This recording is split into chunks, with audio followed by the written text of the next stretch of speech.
The total market cap for all of crypto is sat at $2.494 trillion, up around 13.21% since the 6th of May. It's been a pretty significant surge. If we take Bitcoin out of the equation, we can see that the altcoin market, including Ethereum, is up 14.81% in that similar surge. And if we strip off Ethereum and we just take a look at the altcoins, we can see they are up 7.19%. This is a clear indication that altcoins are lagging behind that of Bitcoin and Ethereum, and that these most recent moves over the last few months for Bitcoin and for Ethereum are fueled by the ETFs, the speculation around them, the launch of the products, and all of that wonderful stuff. If we take a look at the DXY being the dollar index, we can see we have seen a little bit of slippage to the downside on the DXY, indicating that we have had a bit of a move to the upside when it comes to cryptocurrencies, which we've seen a little bit of volatility. I do want to kind of note, though, that sometimes the cryptocurrency market will do very similar things to the DXY. Sometimes the DXY will go down and crypto will also go down. And sometimes you'll see the DXY go up and you'll also see the crypto market go up.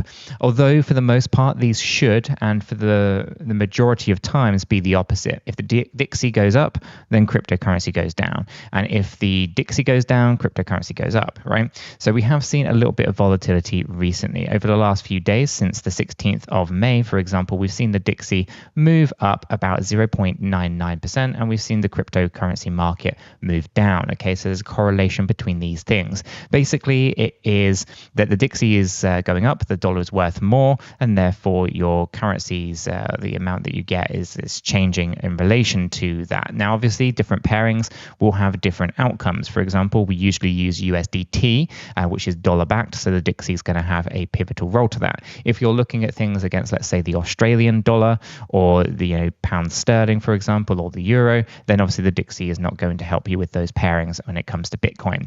Now, if we jump into the Bitcoin chart, we can, of course, see we have rejection. Okay, so we can see here, since the 21st of May, we have seen a bit of a drop by 7.87% for Bitcoin. This was our expected range. We're talking about this a few videos ago, 69,700 to 72,167. Rejection here, we have started to see a little bit of a move to the upside in the last few days. We've moved up about 4.43%, and the market isn't really showing us the strength of this move to the upside. But Sunday is going to be a weekly close. It's going to be interesting to see how that one plays out. At the moment, the price action on our daily time frame is very bullish still, although we have set new daily lower highs, and we are still, of course, in those lower lows as well on the daily time frame. The smaller time frames are looking more bullish than the larger daily time frames at the moment, because we haven't had the breakout situation on the daily like we have had on the 4-hour, for example. We do see the blue line coming through here. That's the 50 exponential moving average looking to cross higher than the yellow line. That's the 50 simple moving average. Again, it's just showing us that the exponential 50 candles are now actually potentially better than the simple moving average. And of course, the 200-day EMA is still sat down in these lower ranges. Now, obviously, until we break out into new all-time highs, we have to consider these moves to the downside between $53,000 and $56,000 coinciding with the 200-day exponential moving average. We obviously had completed a three-wave structured point to the upside that we spoke about previously. And so this point at the moment, this correction that we're seeing is very much expected, and we're just waiting for this one to play out. There is a little bit of hope here, though, because this move at the moment to the downside is showing us that there's not a huge appetite for selling off, and this correction could be a short one, and we then go up into new all-time highs. Now, when we take a look at the structures internally of what's going on here, it's possible that this is a part of a much bigger macro play of a fifth wave movement to the upside. And for that, it does start to look like a diagonal, in my opinion. And we would be targeting out this area of here between $78,000 and $86,000 right in here. That's going to be our kind of wave 4 area that we're going to be targeting. Okay. Now, this particular area would be a fifth wave movement. This would be invalidated if we were to see a significant break to the downside. But this is the area that we are going going to be thinking about looking at it, it to me looks like we are potentially going to be in a diagonal based pattern. We have the 3 waves coming up here. We'll be looking for 3 waves to come on down here, follow this by another 3-wave move to the upside, another 3-wave move back to the downside, and then finally finish this off with an additional 3-wave movement. We might exceed that 86k, but it'll be interesting to see. It will be a 1, 2, 3, 4, and 5 structure, and there's a couple of different ways that this could go. It could be an ending diagonal, in which case the wave 3 must be 1.618 times wave 1. It could be a contracting diagonal, in which case the wave 1's the biggest wave and wave 5 will be the shortest wave. Wave 3 will be somewhere in the middle. Or it could be an expanding diagonal where wave 5 is overextending, it's massive, and wave 1 is the shortest, right? We don't know how that looks just yet. It's way too soon, but those are the possibilities. This is based on the structures that led into this. This is something that I know JB is covering off with our members down in our Discord server, which, guys, if you haven't yet signed up to the Discord, what are you waiting for? It's completely free. The link for that is in the description down below. I don't think you'll be disappointed. Check it out. And if you are looking for more technical analysis, live trading sessions, that kind of stuff, become a member. And on the website, the link for that is also in the description below, and you get kind of a lot of technical analysis on request, and you can talk to the analysts and things that is going on directly. And there's a whole host of other benefits that you're going to want to be checking out if that's your bag.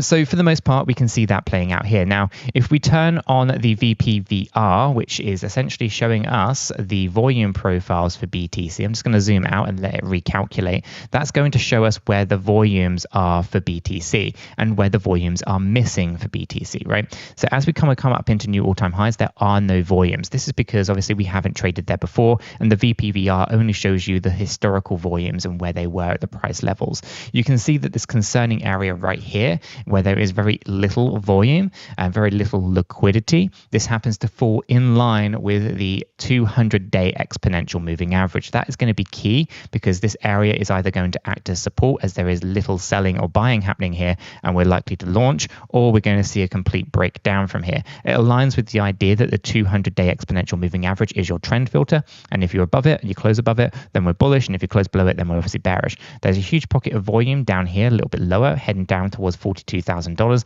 I think that would be incredibly bearish, and I don't think is highly likely to occur unless, of course, we see something like a Fed pivot and we see a mass liquidity exiting the market under those scenarios. It's a possibility for a few months down the line, maybe, that we do see a $42,000 before we start to move back to the upside. Now, before you guys kind of jump into the comment section, start saying that's ludicrous, we're never going to do that, it's important that we reflect on what happened back here in the 2019 run to the upside. As we saw this fantastic launch to the upside here, some great gains were made. No one thought that you're going to be moving down. We saw a very healthy correction and a very big move to the downside here of 53.94%. We started to move up. Fed pivoted during the pandemic, and we did see an additional drop of 63.18. Now, that is a bit of an outlier because obviously it was fueled by really hard economic times like a pandemic. We can argue that maybe we're in very similar times with inflation, the way that it's going and so forth. But for the most part, I'm not expecting a huge crash like this. But you can see that the kind of typical kind of correction after a fantastic run would be around that 50% level. And if the Fed pivot like they did in March 2020, then I think we are going to see very similar situations here where we do find ourselves with that move potentially down into those low levels, wiping out a lot of the liquidity that sits in those areas. It's a long shot, of course, but something to be very mindful of.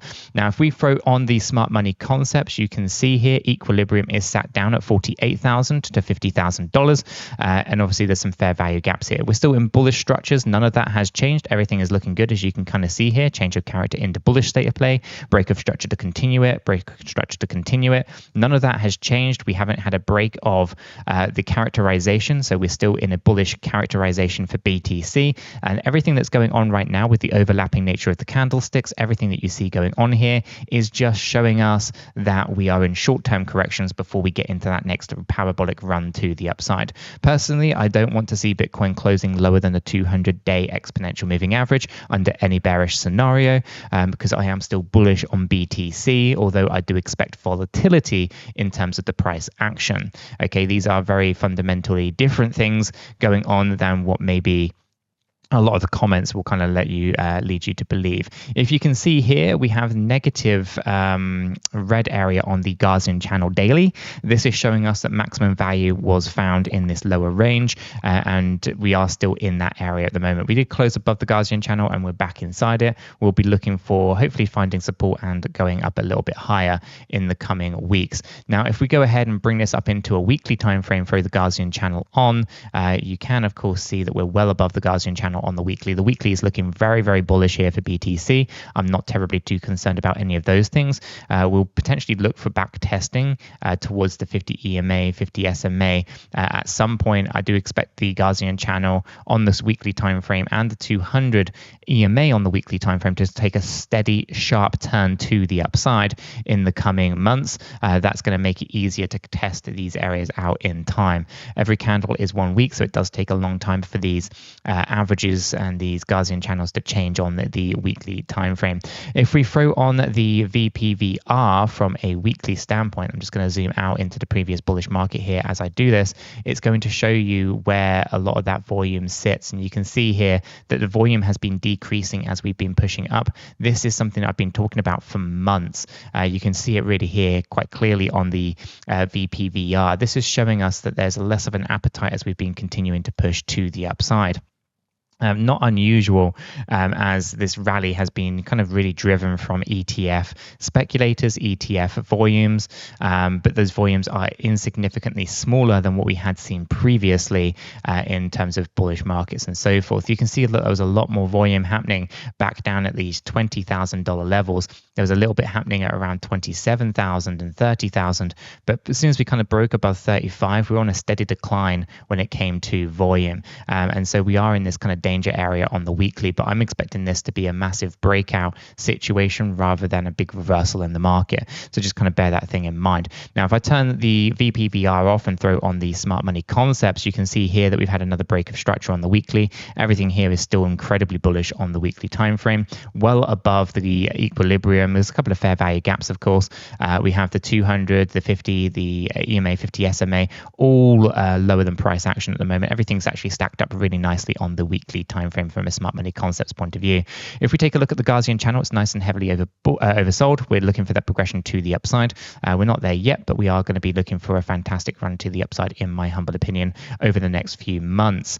If we take off the stochastic RSI, throw on the divergence indicator, you can see here that we're still looking to move upwards, again back up into the overbought area on the relative strength index. Again, we can be up here for a very long time, so I'm not terribly too concerned about that either. From a MACD point of view, I'm not a big fan of the MACD. I think it's very laggy, but it is showing you some negative price action most recently. Outside of that, if we bring the volumes in, you can see what goes on with the volume profiles here. It's very clear to see. If I zoom out of this just a little bit here, you can see exactly what's been going on with the volume here on the Binance USDT chart. We had significant volumes coming into March 2023, and then bam, it just dropped right off. So huge amounts of volume, lots of fear happening in the market, lots of buying and selling occurring as we had those lows at around $15,000. And then of course we start to rally on up, and volumes are right back to where they were in the kind of lead up to 2019's initial rally. I put a lot of similarities into this because what happens next I think will be very explosive for the price action of BTC. Hopefully you guys do agree with that, but if not, you can let me know in the comments down below as to kind of what you think was going to happen next. Ultimately, target wise, I'm going to be kind of controversial and maybe conservative here, looking for somewhere between 101 and 118k for BTC in that slightly longer term overall. So yeah, that's kind of my thoughts and opinions on Bitcoin at the moment. We do see a lot of volatility potentially here, with potential also though for new all-time highs. You can let me know what your thoughts and opinions are in the comments down below. If you haven't yet, subscribe, smash the like button, guys. And if you haven't checked this video out, what are you waiting for? Go ahead, check it out. I don't think you'll be disappointed.